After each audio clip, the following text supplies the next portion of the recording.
చప్పట్లు కొట్టేవారే చంపలు బలగొడతారు,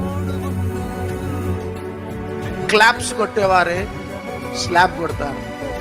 ఏడవటానికి ఏడుపు కూడా రాదు ఇప్పుడు, అంతగా ఏడ్చి అన్నీ ఉంటే అందరు ఉంటారు, ఏం లేకపోతే ఎవరున్నారు.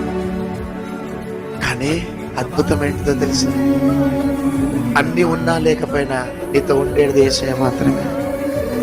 గట్టిగా చప్పట్లు కొట్టాలి, గట్టిగా. That is the beauty of Jesus. అదే యేసయ్య ప్రేమ. అందుకని ఏమంటాడంటే, స్త్రీ తన గర్భములోనున్న బిడ్డనైనా మరిచిన కానీ నేను నిన్ను మరిచిపోను. నువ్వు జనముల నడిచినా నేను నీతో ఉంటా, నువ్వు అగ్నిలో నడిచినా నేను నీతో పుట్ట బిడ్డ, ఈ లోకమంతా నిన్ను వెలివేసిన నేను నీతో పాటు ఉంటా. చప్పట్లు కొట్టి